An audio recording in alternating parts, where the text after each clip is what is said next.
everybody, welcome back to my YouTube channel. Today we're trying something different. As you can see, today we're going to do something different. If you don't know me, my name is Shifi. This is your first time kuniona, press my video for the first time.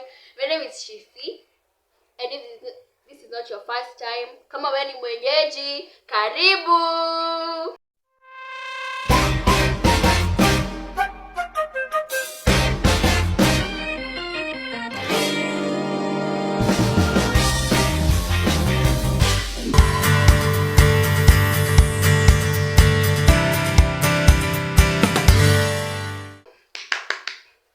As you all can see, today we're doing something very different. Na msiniulize mbona niko na hii. Explain. Yeah. So, I always wanted to be in a podcast, or I always wanted to share something that I learned. Like, I'm one of those people who, when I learn something, I really like sharing so that somebody else can be helped. You know, like, when I learn something and this idea, I'm like, guy, I just want to help somebody the way I have been helped. And the whole reason I started creating content was so that I can have my own platform to help people, to share, to, And then nika realize napenda kuyap sana. And the whole reason I started was to yap something to help people. So why not start my own podcast? It's not a podcast because to share information nowadays you have to have a degree about it. But I'm just helping, This is my microphone. Minimum innovative. Thanks, man. Thanks. I hope the lighting is good. Ama nikaribishe kidogo. Nibetu imeja lighting, but all the wrong lighting. Because kuna lighting hapo kwa mlango, but if I inua too high, it's a block. I hope this is a very good lighting.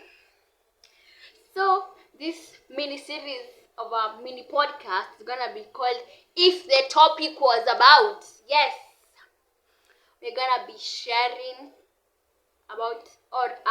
be sharing about my opinions on different things, different topics, hoping to help somebody. Hii microphone yangu imeiva. Hey, I feel so proud of myself. Imeiva. This is what we call start with what you have. Start with what you have. If you want to do something, usingoje upate vitu kubwa. Start with what you have. Be innovative, be unique, be you.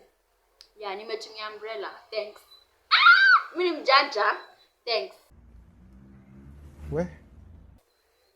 Anyways, today the topic, or rather, I'm gonna be sharing my opinion on teenagehood, or teen too. Because the thing is, me a teenager.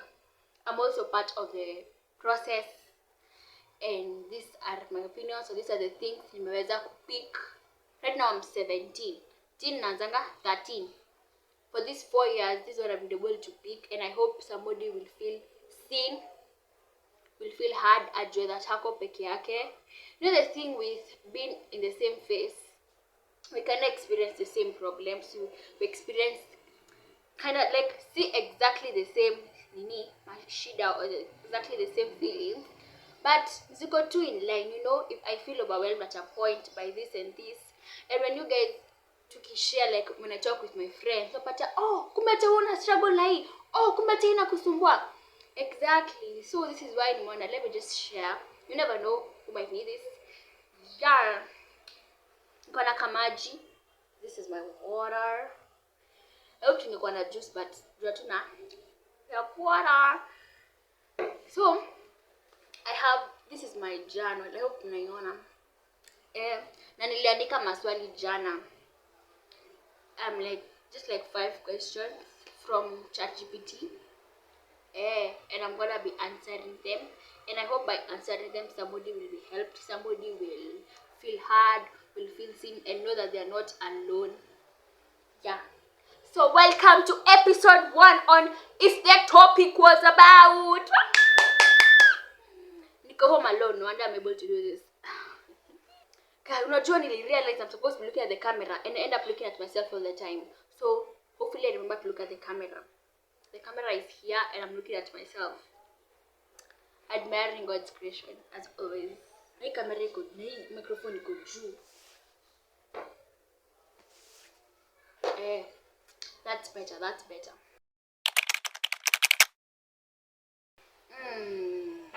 maybe first of all tuanze na understand what outgrowing means or what generally. Acha nifunge mlango, kuna makelele. Msikie makelele. Acha nifunge mlango. Kumbe ati hiyo mlango ndio ilikuwa inaleta all the bad lighting.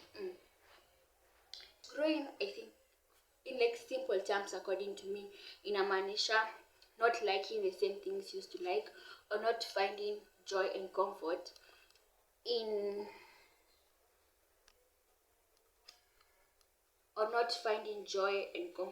the same things you used to find joy in. I guess, like, let me give an example. Let's say ulikuwa unapenda, acha tumie tu practical example.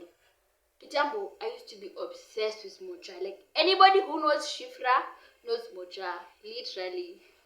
But nowadays, kitambo I used to eat like almost every day. Nikikosa kuenda mocha, mjue tu niko na kashida mahali, you know. But nowadays, since nikuje, I don't think nimeikula since nikuje for holidays. And this year nimeikula like once or twice. I think once or twice or thrice. I don't like it as much as I used to like. You know that it's bad, or not that the quality may change, or not that hainifai anymore, but the nini is not there anymore. The obsession, the love's not there anymore. Yeah. So generally, kama kuna kitu unapenda kitambo na nowadays huipendi, generally, yeah. Na imaanisha ati hiyo kitu ni mbaya sahi. It doesn't mean that ilikukosea. It doesn't mean that like imeharibika or you are the problem or you no longer feel me. It just means it's not what you like right now, or what's not what you like anymore. Yeah, so now we go to the question, what parts of me am I slowly outgrowing? First of all, there's mocha. Hey man, say man. Yeah, and at first akili ilikuwa nashinda nikisumbua because I'm like, why am I not obsessed with mocha anymore? Like nilikuwa najiforce nipende mocha. Nilikuwa najiforce. You know, I hope this video will be 10 minutes. I'm not sure I record 8 minutes. But in the edit.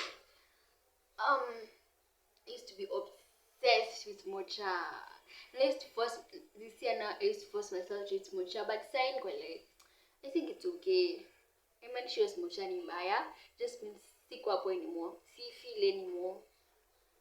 Another part I'm outgrowing is a part of me that used to beg for friendships.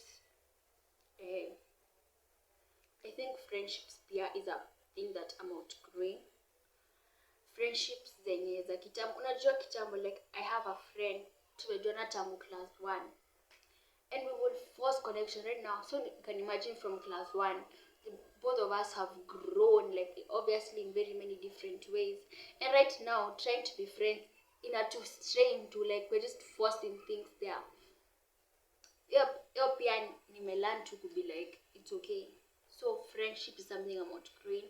Right now I'm in a new school and I'm outgrowing my friends from my previous school. That's something I'm also outgrowing. What else? Songs, guys. Ushaisikia wimbo, and then you're like, guy. Oh, I used to be obsessed with this song when I was in class 7, or sijui nikiwa baby class, ama sijui nikiwa class 5, nilikuwa napenda hii wimbo. But so ukisikiza, it doesn't necessarily give you the same excitement or the same joy. So songs are also something that I'm outgrowing. Wait, actually nasema which part of me? See what things I'm outgrowing. Oh, which part of me am I outgrowing? I think a part of me that's what part of me? Oh, a part of me I'm outgrowing is insecurities, or a part of me that was insecure, and I'm really proud of that. And the thing, let me now stay on this topic. The thing nakuja kulearn about confidence or insecurities, I've even shared it on my Instagram so many times, is that being confident doesn't mean hauna insecurities. You know, sometimes you look at someone and you're like, guy, they must not feel like, for example, a celebrity. Tunadhania that just because they're confident, amanshanga, they don't feel insecure, or they don't doubt themselves, or nini. But let me tell you something that you kuja kulearn. Almost kila mtu akona insecurity. Like, almost kila mtu, when they come to the mirror, there's just something they see in themselves and they're like, I wish this was different. Na kuna body insecurities, kuna internal insecurities, kuna maybe you unaangalia mtu ukisema I wish I was as outspoken as they are, na yeye anakuangalia akisema I wish ningekuwa nimetulia venye yeye ametulia. You know, we're always insecure about something. We are always insecure about something. Personally, for me, I think what makes me insecure, apart from my body insecurities, I think na wishingi ningekuwa a bit more smart. I usually look at people who usually get those top positions, and I'm like, I wish I was as smart as them. You know, I wish getting an A came as easy for me as it usually comes for them. Not that it comes easy for them, but when I get to the point, you know, I'm like, why am I reading so hard and I'm not getting the grade that I want, or I'm struggling to get an A or an A minus? And somebody looks at me and they're like, I wish the way Shifra was. And I'm go like, I wish the way I was. You know, it's like a cycle. It's like a cycle. So confidence doesn't mean I want insecurities. So if you have insecurities, usipo unajambia ati, oh, I'm not confident. What makes you confident is not letting them get the best of you. Like, I know that I have body insecurities, but what makes me confident is that I don't stop wearing a clothes I like just cause na feel sikai poa. Unajua ati una feel ukai poa, so utaki kubuy your crop top nini. Don't let those insecurities define you. Those insecurities are usually in our head. Most of the time, they go in our head. They're not even real. They're just something that your mind is trying to deceive you. So, I'm glad and I'm proud of myself that nowadays, I don't let my insecurities stop me.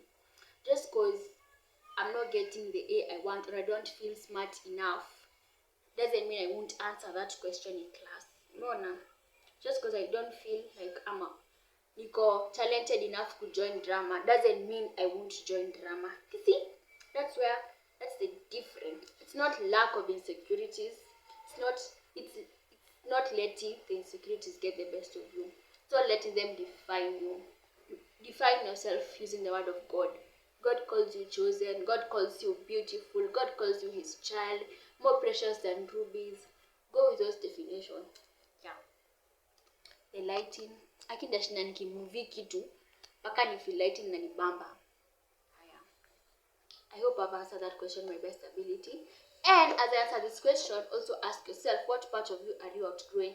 Nini part ya wewe yenye uko like, oh yeah, that's in the past anymore. Another part of me I'm outgrowing is a part that used to feel like I was the problem in every situation. You know, whenever a friendship broke, or whenever something happened or nikikosana na mtu, I always felt like I was a problem. I always felt the need to fix it. I always felt like ni mimi nimemkosea, ni mimi nimefanya nini. But nowadays I'm like, it's not always me. Sometimes the friendship broke and it's okay. Sometimes we're no longer friends and it's okay. Doesn't mean that we are bad. Doesn't mean that tumekosana. It just means it's okay. You know? So nowadays I don't try to over-explain kitu ikifanyika. For example, nikikosana ama nikifeel umenikasirikia, nianze kukaa nikijaribu to over-explain. Like, I'll try to explain, but over-explain myself. Nah, I'll be like, if that's what you want, cool. Mfiti pia. Yeah. Question 2. Hey. What people don't see about teenagehood, or what people overlook about teenagehood right now. According to me, I think the struggle sometimes.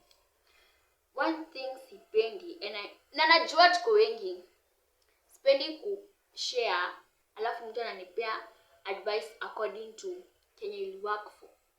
As in, it's good advice, but it can't help me. Ama ananipea I got a jaribu kupeana example. For example, saina niambia mtu I'm struggling with mathematics, or I'm struggling with geography. Let me use a very Because I geo, Jesus. Hey. Anyways, mathematics. Hey. What? Bio. Anyways. It's to me a bio manze. Hey. Bio. I'm going to tell somebody now who has finished school. Now, when I say people don't see, I mean people who are past teenagehood. Niambie mtu na struggle na biology. They'll be like, bio ni kitu ya kustruggle nayo. Afa kwa kustruggle na kitu kama hiyo. Yaani rahisi. Unajua nini like sure the advice is good. But unanipea from a point of ati ni kama sifai kwa nikistruggle nayo. Una overlook the struggle in it. According to me, spending advices kama hiyo. I think the approach I would rather like is something like, okay.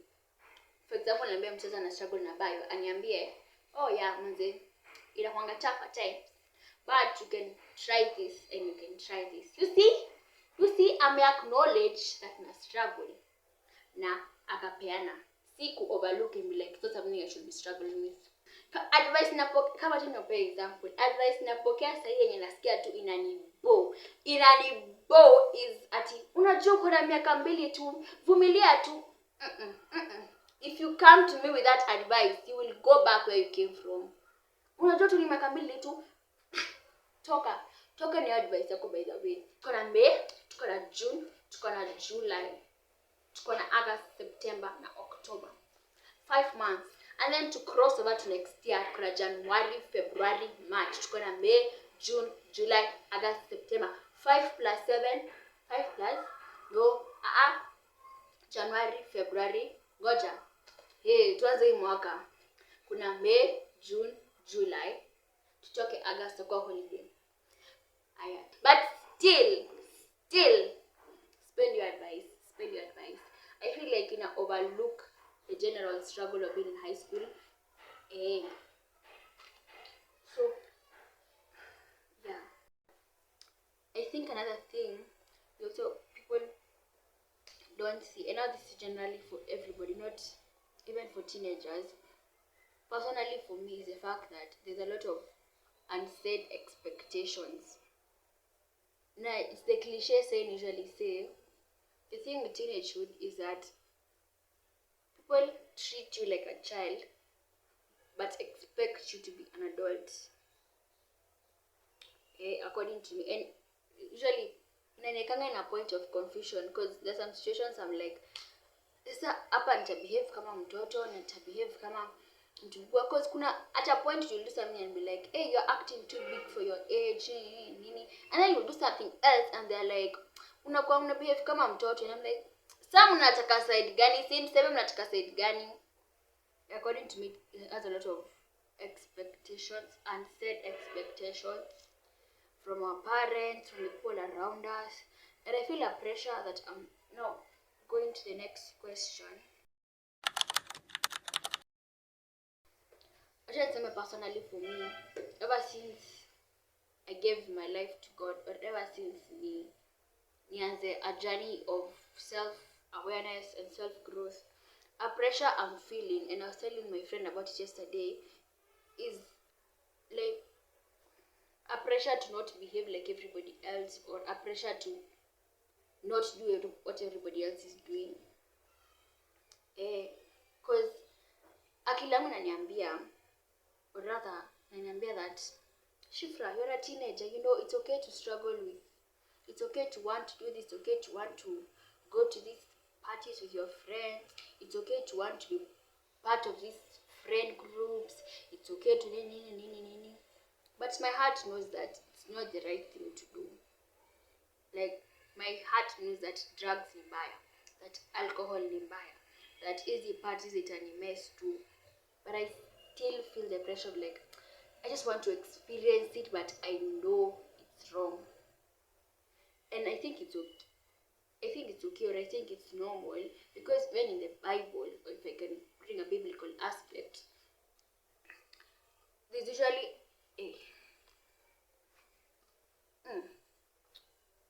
ama ni mimi nimechange position. Anyways, even in the Bible, usually in Romans 7 nasemanga that the things I hate are the things I do. Yani in Romans 7 Paul anaandika Romans ama mwenye anaandika Romans clearly nasemanga that what our flesh wants and what our spirit wants are usually two completely different things.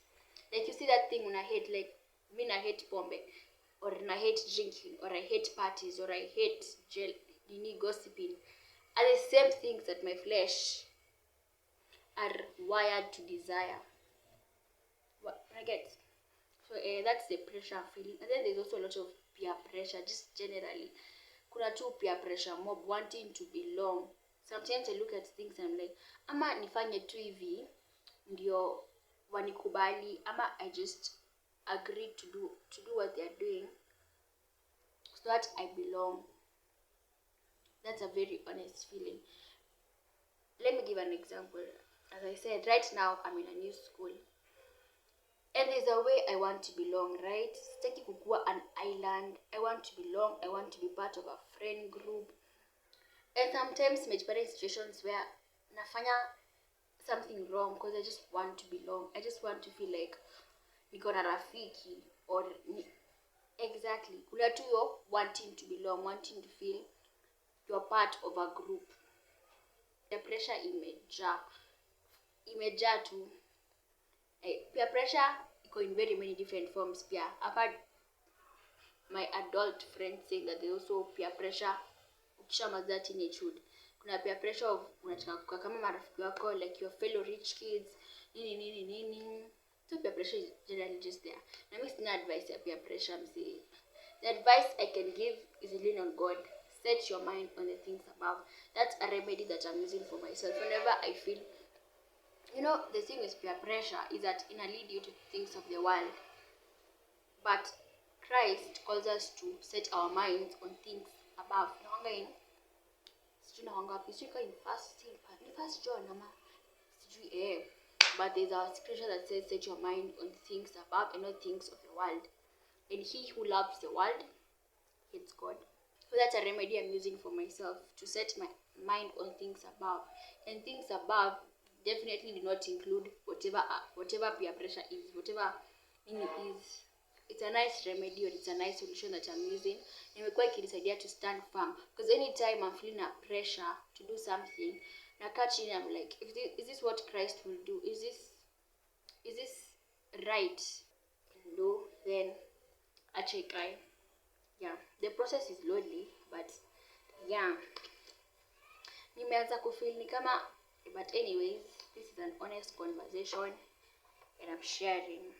Question. Tumefanya how many questions? 1, 2, 3, 4. I said I'll do 5.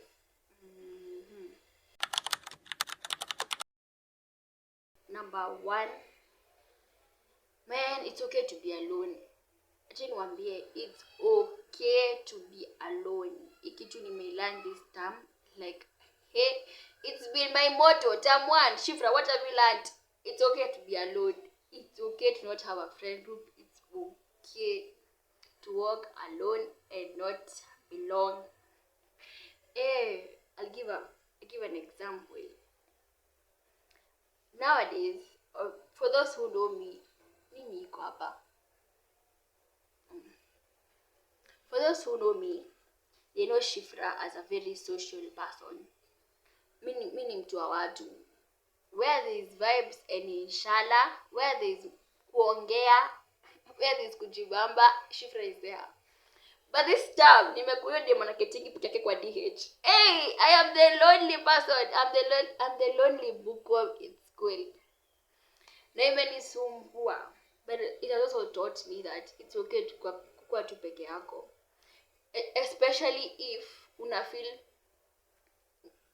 if the environment around you itakukosea, ama unajua tu walai najua nasikia vibaya kukaa peke yangu, but nikijoin ile group nitaharibika zaidi, so acha tu nikae tu peke yangu.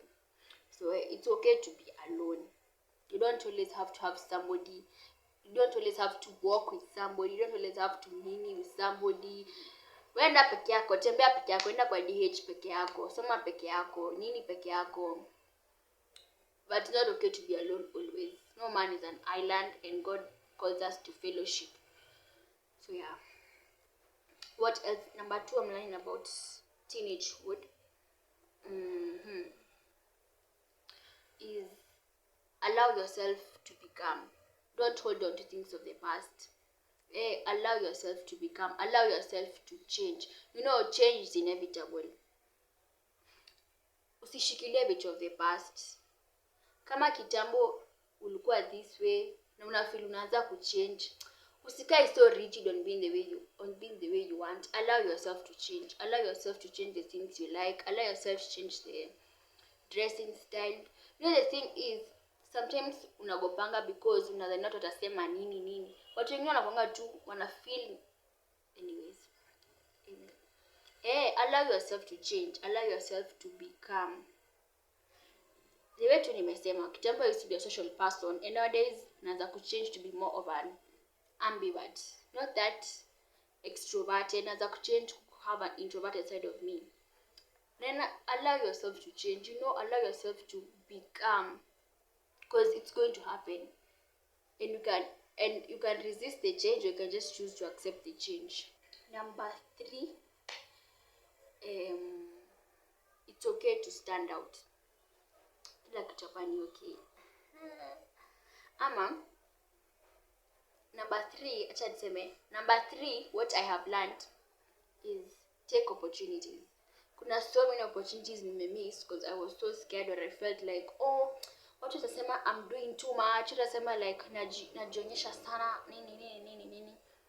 But kama for example an acting opportunity kuje na najua kuact, mbona nisi take opportunity? And I'm so glad right now because surrounded by friends who naona wana take opportunities. I have friends who have started a dance group. Shout out to Sakata Masters, akina Nkirote, akina Kimutai, Gigi. Wanafanya kazi poa. I have friends who have started a clothing brand, The Emotion. I have friends who like unaona wana take opportunities. And I'm meant to kujifunza pia. What people say, man, take the opportunity. If an opportunity comes ya kuact, na mimi najua kuact na napenda kuact, mbona nisichukue? If an opportunity comes to answer a question in class, na naona kuna mtu mwingine anajibu swali, mbona nisijibu? So take opportunities. Something else nimekuwa nikiona on TikTok is that if you don't take that opportunity, somebody will take it. Hii kitu ya ati what's meant for you will not miss you. It will miss you and somebody will take it. Msee. Unini? Opportunity kikuja kushinda pesa, ukose kuchukua. Mtu atashinda hiyo pesa. By the way, opportunities will not sit there and wait for you. So, take opportunities. Take every single opportunity. And right now I am taking it. When opportunity comes, naiangalia vizuri naona hii itani benefit vizuri. Naichukua. Yeah. So that's been me. These are the 5 questions. In between the podcast, nilikuwa nimeanza kufeel shaky and like sisemi kitu accurate ama si share something wise, but I really wanted to share what I think. So yeah, that's been me. It's been real, it's been honest, it's been raw. This is your girl Shifi. Bye. And if you feel something has helped you, or you feel like we should do this more, comment down. Bye.